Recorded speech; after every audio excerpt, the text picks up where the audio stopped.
Welcome to From Dorms to Desks, job hunting tips for those early in their careers, a podcast brought to you by College Recruiter job search site, which believes that every student and recent grad deserves a great career, and hosted by Work Defined. Join our AI co-hosts as they dive into tips, tricks, and insights that will help you land your next part-time, seasonal, internship, or entry-level job. Let's get your career started. What if the absolute worst thing you can possibly put in a job-seeking message is, like, your actual resume? It sounds so completely backward, right? I mean, the whole premise of job hunting, at least how we're all taught it in college, is that you have this document, and this document proves your worth. Right. And your only real objective is to just, distribute that document to as many decision makers as humanly possible. Blast it out there. Exactly. But when we actually look at the mechanics of modern communication, attaching that document is often the exact trigger that guarantees you're just going to be ignored. Yeah. And that's exactly the premise we are unpacking today on the High Volume Hiring Podcast. Yeah. Because it gets at this really specific, almost visceral feeling. Like, if you're listening to this deep dive right now, you have probably experienced that incredibly fragile transition from being student to entering the professional workforce. Oh, yeah. It's a rough transition. It really is. It feels like you're standing right outside a massive, beautifully lit office building. You're on the sidewalk, right? And you can look through the floor-to-ceiling glass and see everyone inside. They're walking around with their coffees. They're in conference rooms doing the exact work you literally just went to school for 4 years to learn how to do. Right. But you're just standing out in the cold. You have a security badge, which is, your degree, your ambition, your skills. But every single time you swipe it at the turnstile, it just keeps beeping red. The locked building metaphor, I love that. Yeah. It just perfectly encapsulates that feeling of, having the qualifications but totally lacking the access code. The whole system just feels completely impenetrable. And that metaphor actually comes straight from the source material for our deep dive today. Yeah. We're looking at a really insightful piece published by College Recruiter, and it's titled Cold Outreach That Doesn't Feel Cold, a script-free guide for recent grads. Which is such a good title, by the way. It really is. And just to give a little context for you listening, College Recruiter operates on this really specific, awesome mission. They believe that every single student and recent grad deserves a great career. Absolutely. And equally, the employers should be able to hire them easily. The whole ecosystem shouldn't be this agonizing, right? High volume hiring should be efficient, sure, but it also has to be human. It has to be human, yeah. But the way most of us try to get into that locked building is by opening LinkedIn, staring at a blinking cursor, and drafting this incredibly robotic, copy-pasted message that just screams, I need a job, please open the door. Right, which is exactly why those messages end up straight in the archived folder. Yeah. I mean, we really need to look at the behavioral psychology of the recipient here. Okay, let's break that down. Yeah, so when a professional opens their inbox, they're not looking for opportunities to give away their time. An inbox is essentially a defensive environment, That's a great way to put it, a defensive environment. Right, because they're trying to process information, clear tasks, protect their bandwidth. So when a cold message arrives and it's got a resume attached and a request for a job or an interview, it isn't perceived as an introduction. What is it perceived as? It's perceived as a transaction. Or honestly, more specifically, it's perceived as a demand. A demand for resources. Exactly. You're basically asking a complete stranger to evaluate you, to take a massive risk on you, and to spend their social capital inside their own organization just to champion you. Which is the huge ask. It's massive. And human beings are just evolutionarily wired to be highly protective of their resources. Time, energy, reputation, those are finite. So when the subtext of your message is just, here's my resume, please hire me, the recipient instantly feels cornered. Yeah, the walls go up immediately. Totally. And the easiest, safest, and most cognitively efficient way for them to relieve that pressure is to just hit delete and move on with their day. Wow. Okay, so the traditional transactional approach is fundamentally broken because it just triggers this defensive response. So today, we are going to explore 14 field-tested strategies from hiring experts, coaches, and tech founders who, frankly, see thousands of these pitches. Thousands of them, yeah. And we're going to look at how to completely dismantle that awkward defensive networking dynamic. Because the core argument from all of our sources is that the alternative to being transactional is leading with genuine curiosity. Genuine curiosity. Yes, it requires a complete re-architecting of your objective. You have to stop viewing the professionals inside that locked building as, like, gatekeepers who are just hoarding jobs. Right. Instead, you need to view them as storytellers who possess lived experience. If you aren't asking them for a key to the building, right, you're asking them to explain the architecture of the building. Oh, that's really good. And there's actually a data point in the College Recruiter article that grounds this in reality. They cite this 2021 LinkedIn study showing that job seekers who conducted 10 or more informational interviews were 5 times more likely to land a referral within 3 months. 5 times. 5 times is huge. Yeah. But we should look closely at the mechanism behind that statistic, right? Yeah. Because it's really tempting to view that as just a numbers game. Like, oh, if you throw enough darts, eventually one hits the bullseye, right? The old spray and pray method. Exactly. But the success rate there isn't actually about the volume of the outreach. It's about the qualitative shift in the interaction itself. Because when someone actually commits to doing 10 informational interviews, they are forced to practice curiosity. They have to actually listen. Yes. They're learning the specialized language of that industry. They're discovering the actual day-to-day problems those professionals are trying to solve. And honestly, most importantly, they're giving the other person an opportunity to feel helpful and authoritative without placing this heavy transactional demand on them. Which leads directly into a really cool strategy outlined by Phoebe Mendez. She's a marketing manager cited in the article. And Lori Carr, who's a coach and consultant. They advocate for what they call the 10-person plan. The 10-person plan, yeah, this is brilliant. It really is. The tactical move here is to set a goal. But the goal is not to get a job. The goal is simply to talk to 10 individuals to learn about a specific field. And Mendez points out that when you explicitly tell the person you're reaching out to, like, hey, I'm talking to 10 people to learn about this industry, it completely alters the dynamic. You are framing the outreach as a study. Framing it as a study does 2 distinct psychological things, which I love. First, it completely removes the immediate burden of the job hunt from the recipient's shoulders. Right, they don't feel like they have to hire you. Exactly. You are no longer a dependent asking for a livelihood. You're a researcher asking for a single data point. And second, it establishes a very clear boundary. A major fear professionals have when they agree to mentor someone or speak with a recent grad is that they're going to become a permanent crutch. Oh, like they're adopting a puppy and now they have to feed it forever. Yes. But by stating you are talking to 10 people, you signal that this is a finite, structured project. You look organized, you look intentional, and most importantly, you look safe to talk to. Okay, I have to pause though and just push back on this a little bit because I can hear the frustration of like a 22-year-old listener right now. Fair enough, yeah. Let's hear it. Like, if my student loan grace period is ending in 3 weeks, and my rent is due on the 1st, my actual undeniable goal is to get a job. So if I approach someone under the guise of doing a research study about their field, isn't that just, a Trojan horse? Like, it feels kind of manipulative, like I'm using fake curiosity to eventually sneak my resume onto their desk anyway. If the goal is a job, why pretend it isn't? That is the big question. And if it is a Trojan horse, the recipient will recognize it almost immediately, and the strategy will absolutely fail. People are highly attuned to hidden agendas. We can all smell a sales pitch a mile away. Exactly. Lori Carr addresses this directly by talking about the concept of posture. The curiosity cannot be a tactic. It has to be a genuine posture. Okay, what's the difference there? Well, yes, your macro goal over the next 3 months is to secure employment, obviously.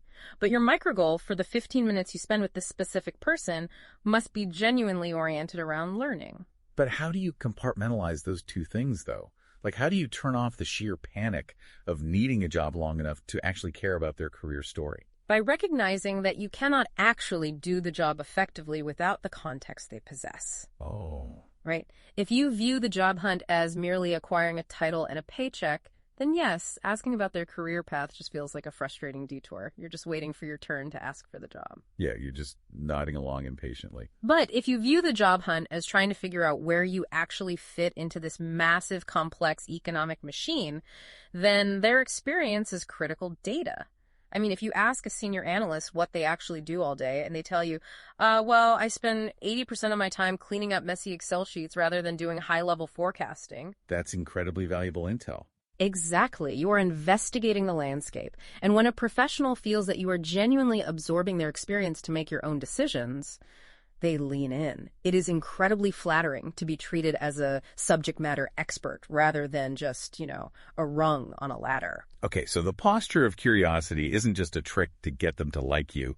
It's a required state of mind to gather the intelligence you actually need. Precisely. That makes a lot of sense. But it does bring up the issue of scale. Like, when you're staring at an ocean of professionals on a platform like LinkedIn, who do you actually reach out to first?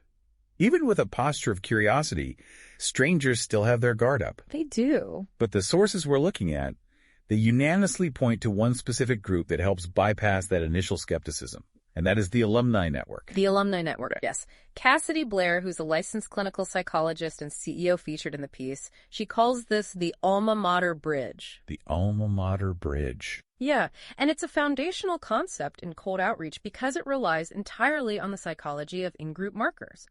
When you receive a message from a complete stranger, your cognitive default is caution, right? Of course. But when that stranger shares a mutual background, like going to the same university, it creates immediate, unearned trust. Okay, let's examine why that actually works. Is it really just a sense of nostalgia for the campus? Like, oh, we both drank at the same Gross College bar. I mean, nostalgia definitely plays a role, sure. But it's actually rooted in deeper mechanisms of tribal belonging. Our brains constantly use heuristics, which are basically mental shortcuts, to determine who is safe to interact with and who requires a higher level of cognitive scrutiny. Okay. A shared alma mater is an incredibly powerful heuristic. When you say, hey, I also graduated from this university, you are signaling a shared cultural baseline. You probably navigated the same bureaucratic systems. You might know the same campus landmarks, maybe the same professors. You share a broad institutional identity. Yeah. So you're signaling that you're part of their tribe, which naturally lowers the defensive barriers that normally block cold outreach. It's kind of like, think about it like being alone in a massive crowded train station in a foreign country. Oh, good analogy. Right. Like, you don't speak the language, the signage is confusing, your baseline anxiety is super high, your stranger danger radar is fully operational, you are not making eye contact with anyone. You're just trying to get to your train. Exactly. But then, all the way across the platform, you spot someone wearing a faded t-shirt of your favorite, super obscure hometown sports team. The anxiety just drops instantly. Completely. Like, you have absolutely no idea who that person is. They could have terrible politics. They could be super rude. But because of that single, highly specific contextual marker, your brain just categorizes them as safe. Yep. You would feel totally comfortable walking right up to them to ask for directions. That shared context overrides the default defensive setting. That is exactly the mechanism of the alma mater bridge. It takes you from the category of random internet stranger to familiar entity within my extended community. People are just mechanically more willing to extend grace, allocate time, and share insight with someone who is in their in-group. That makes total sense. But, the sources don't stop at just saying message an alum. There's a very specific filter applied to this strategy. Right. It's not just any alum. Exactly. McWaddis Verk, a recruitment specialist, details the tactical execution here. You go on LinkedIn, you filter by your school, but then you must filter by graduation year. You are specifically targeting people who are 5 to 10 years out of school. 5 to 10 years. Yeah. Hey, this is William Tincup. Listen, we did a series for iSolved called Heroes of HR, where we talked to HR practitioners. And these are just your run-of-the-mill, everyday, slogging it out, 300 employees in Cedar Rapids, HR pros. Mostly it's centered around iSolved and what they do with iSolved, but also they talk a lot about kind of the day-to-day rigor of HR. If you're curious about that, search for Heroes of HR wherever you get your podcasts. Thank you. Why that specific window?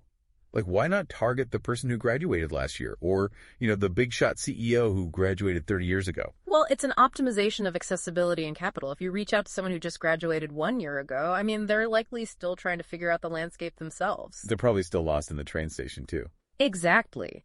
They haven't built enough internal political capital to refer you effectively, and their insight is pretty limited. But conversely, if you target a senior executive who graduated 3 decades ago, they are super insulated. Right. They have gatekeepers of their own. Oh, yeah. They have executive assistants managing their inboxes. Their time is fiercely protected. And honestly, their memory of what it takes to get an entry-level job today is completely obsolete. Yeah. The entry-level landscape 30 years ago is literally a different planet compared to today. Precisely. They just tell you to walk in and hand them a paper resume. But the professional, who is 5 to 10 years into their career, they occupy this perfect middle ground. The sweet spot. The sweet spot. They've established themselves. They know how their department functions. They know the hiring managers. They've built a real network. Yet the memory of their own early career struggle is still very accessible. They still remember what it felt like to hold a badge that kept beeping red. So when you reach out to them, you're tapping into a very specific psychological desire. The desire to be the mentor that they wish they had when they were in your shoes. Oh, that's powerful. And Miriam Groom, the CEO of Mindful Career Coaching, she provides a word-for-word template in the article for how to actually initiate this contact. Yeah. And I think it's worth analyzing because it deliberately avoids all those common traps of cold outreach we were talking about. Let's hear it. Okay, so she suggests sending this. Hi, Name. I saw you studied at school and moved into field at company. I'm graduating this year and trying to understand how people break in. Would you be open to a quick 15-minute call so I can ask how you got started and what you do differently? It's so clean. If we dissect that message, every single phrase serves a psychological purpose designed to eliminate friction. Walk us through it. Sure. So the opening, I saw you studied at school, that immediately establishes the alma mater bridge we just discussed. The heuristic is activated in the very first sentence. Right. And then the next clause is, and moved into field at company. Which signals that the message is bespoke. You know, you haven't just blasted this to 500 random people.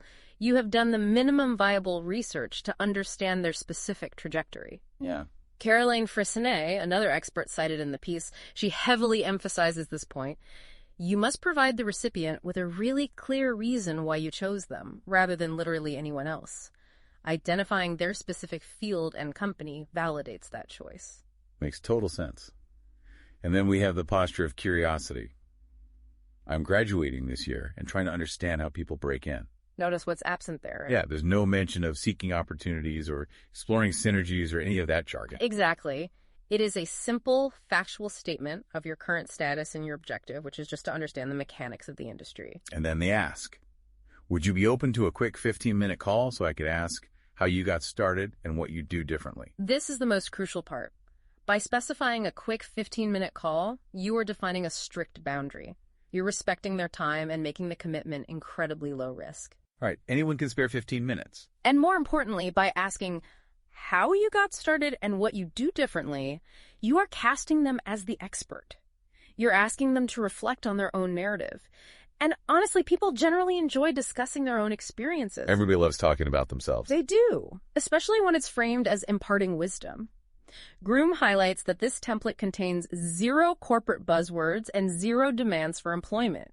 It's just engineered to give the recipient a very, very easy path to say yes. Okay, so the template works. You leverage the alumni connection, you send the low-friction message, and boom, they agree to a 15-minute call. Great. But this is where the execution usually falls apart for people, right? You get them on the phone.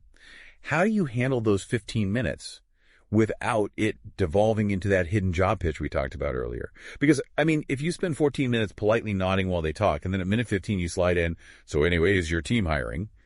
You have instantly destroyed all the trust you just spent 14 minutes building. Oh, you've completely vaporized it. You've proven the curiosity was just a manipulation tactic. Right. So how do we avoid that? Well, to prevent that, we have to look at the framing suggested by Jeanette Brown.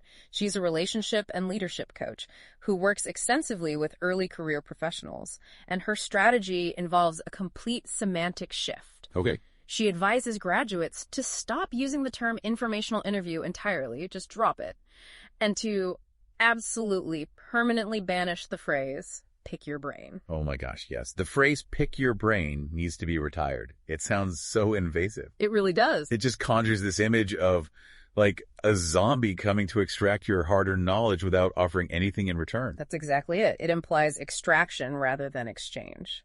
So Brown suggests replacing all those terms with a request for an orientation. An orientation? Yeah, you are asking for a 15-minute orientation to their industry. Let's dig into the psychology of that word. Why does orientation change the dynamic of the phone call? Think about the context in which we normally experience an orientation. You know, when you arrive at a new university or on your first day at a complex new job, you're given an orientation. The implicit understanding is that you are entering a complex, unfamiliar landscape. Right. And you need someone who actually knows the terrain to point out the landmarks, the resources, and the pitfalls.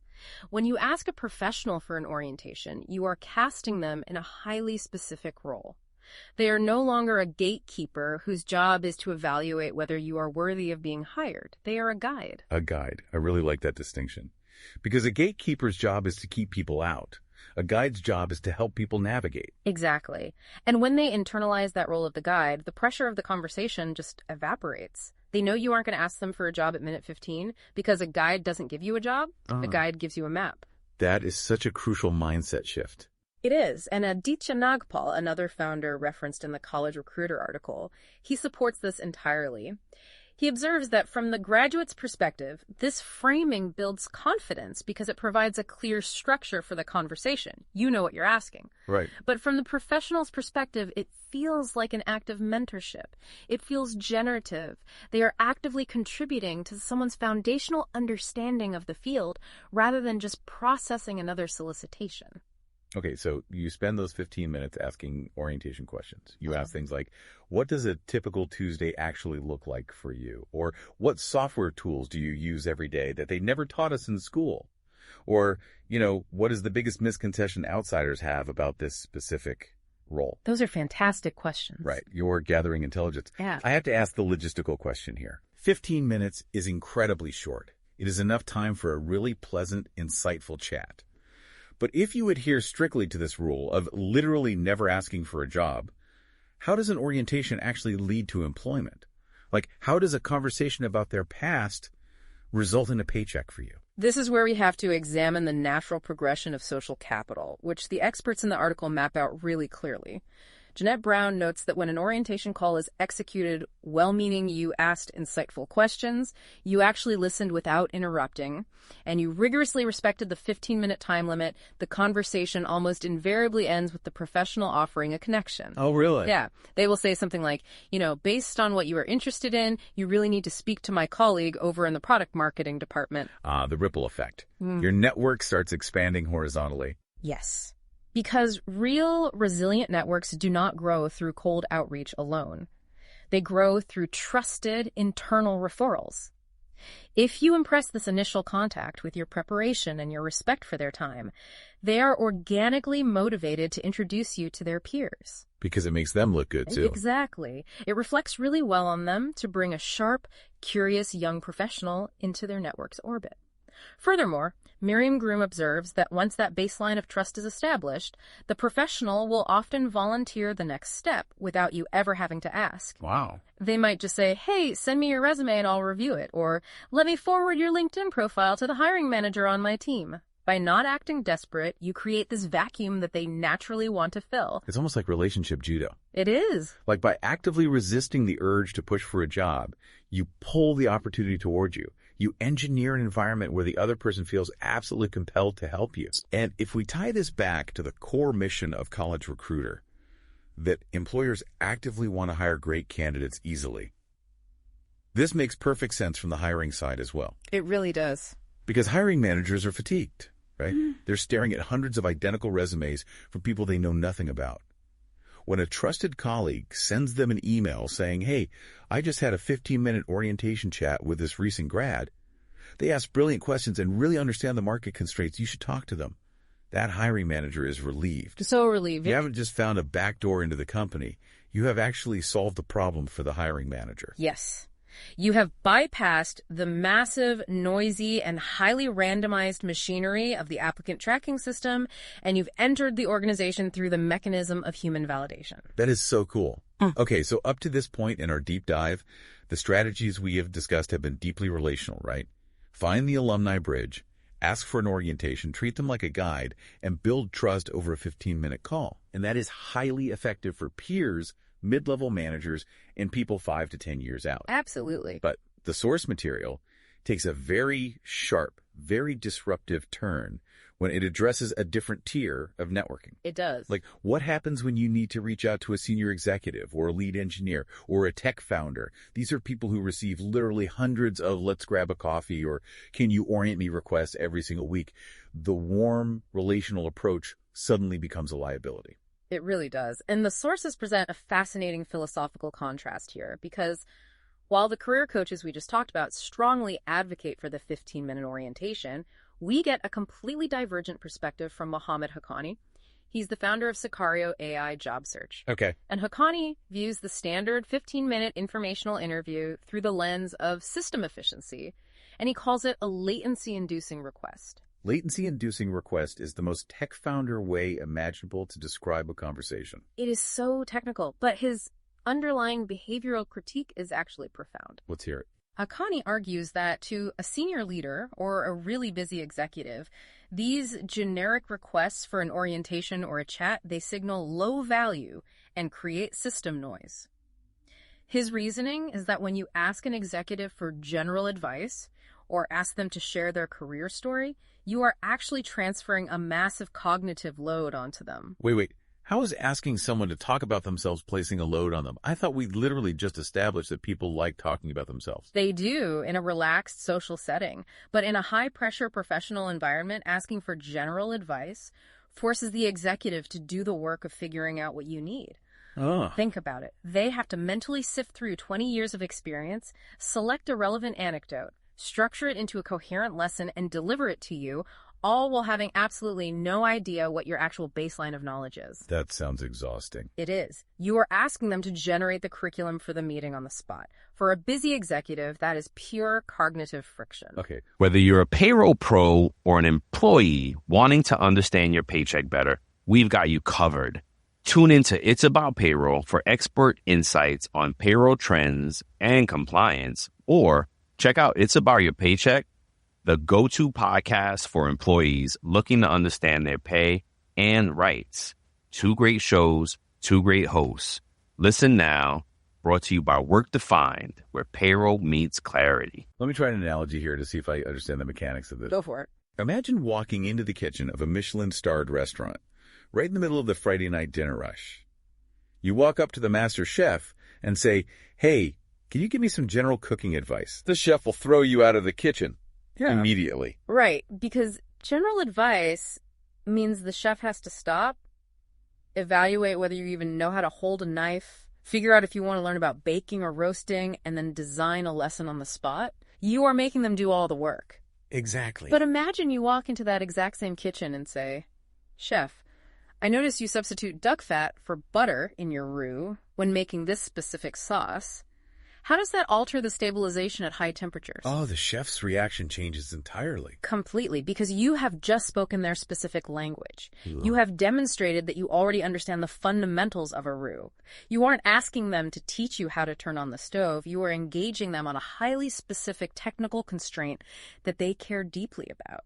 You have removed the burden of figuring out what to talk about. That is an incredible visualization of what Haqqani calls engaging their builder mode. Builder mode. Yes. His solution for reaching out to senior leaders is to abandon the relational script entirely. Do not ask for chat. Do not ask for an orientation. Instead, identify a specific technical constraint, a market headwind, or a product problem that the executive's business unit is currently facing, and send them a hypothesis about it. He calls this reframing the outreach as conducting user research, right? Yes. You transition from asking for a favor to presenting research.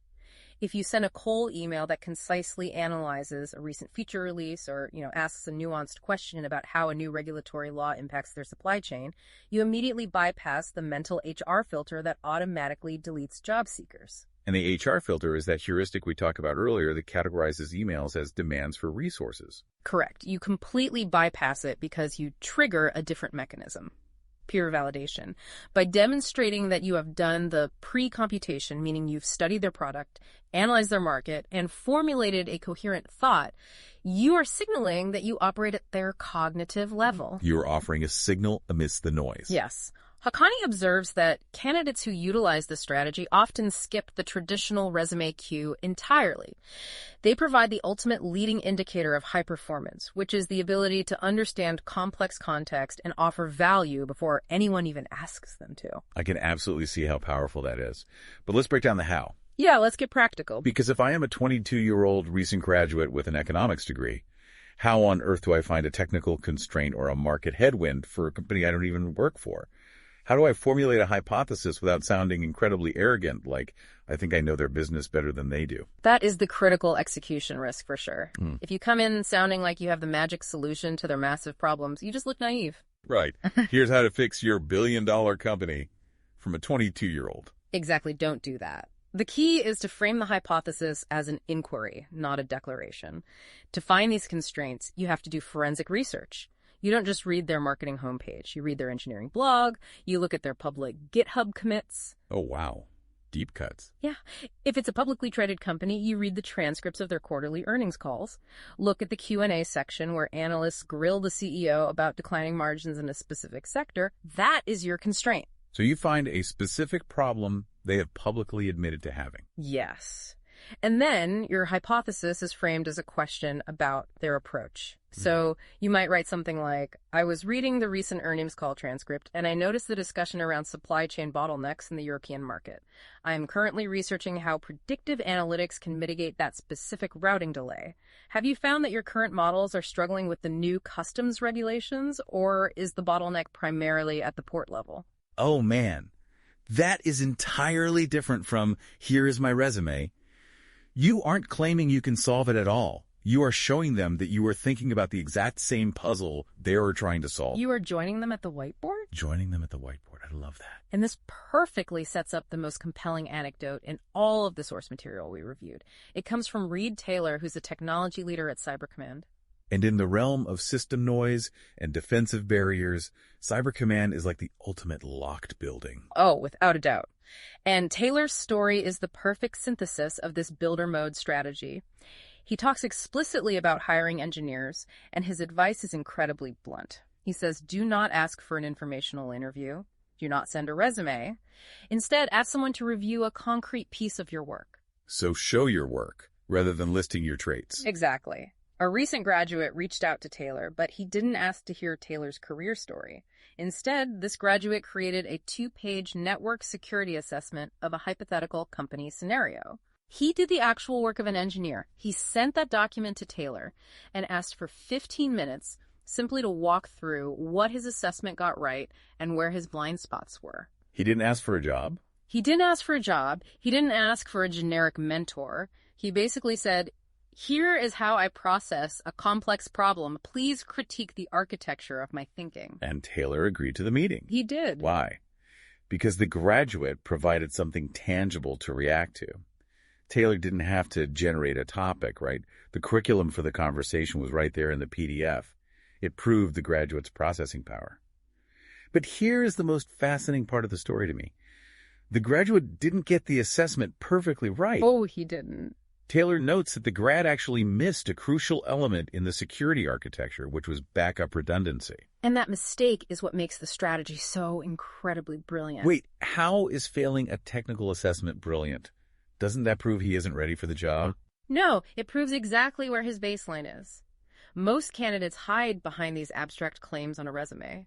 You know, detail-oriented, problem solver. Team player. Right.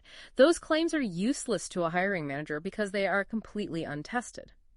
By making a concrete mistake on a highly specific piece of work, the graduate showed Taylor exactly what kind of training he would need. I see. It removed all the diagnostic guesswork. Taylor didn't have to wonder if this candidate understood threat modeling. He saw the exact boundaries of his knowledge right there on the page. And the vulnerability inherent in asking for a critique built immense trust. Because it changes the relationship from stranger begging for a favor to junior colleagues seeking peer review. Exactly. And the outcome of that story proves it. 3 months later, when a position opened up on Taylor's team, he didn't post the job and wait for resumes. He remembered the graduate because he had already seen him do the work. He had already seen how he responded to critique regarding the backup redundancy. So he hired him. He hired him. It's amazing. It really is. And if we synthesize these two approaches, the relational alma mater bridge on one side and the analytical builder mode on the other, we see that the underlying mechanics are actually identical. Right. Whether you're asking a mid-level manager for a 15-minute orientation to the landscape, or you're submitting a concrete hypothesis to a senior executive, you are fundamentally removing friction for the recipient. You are respecting their cognitive load, you are appealing to their professional identity, and you're creating a dynamic where they actively want to engage with you. It is a radical departure from the dread we talked about at the very beginning of the show. We started this deep dive staring at a locked building, feeling the anxiety of the red blinking badge, and dreading the idea of sending another copy-pasted message. Yeah. But what we've extracted from these experts today is that the key to the building isn't finding some master script that magically tricks HR. No. The key is a fundamental shift in your posture toward the people inside. It's the shift from extraction to contribution, from demanding resources to offering genuine curiosity or tangible value. So let's quickly recap the core toolkit we've developed today for navigating this landscape. First, abandon the search for a single gatekeeper and implement the 10-person plan. Your goal is to find 10 people to study the field, shifting your internal pressure from desperation to research. Second, identify your in-group markers. Utilize the alma mater bridge by targeting alumni, specifically filtering for those who are 5 to 10 years out of school. They possess the operational capital to help you, combined with the recent empathy of having been in your shoes. Third, reframe the nature of the conversation. Never ask to pick a brain. Never. Ask for a 15-minute orientation. Cast the professional as a guide navigating a landscape, not a gatekeeper guarding a job.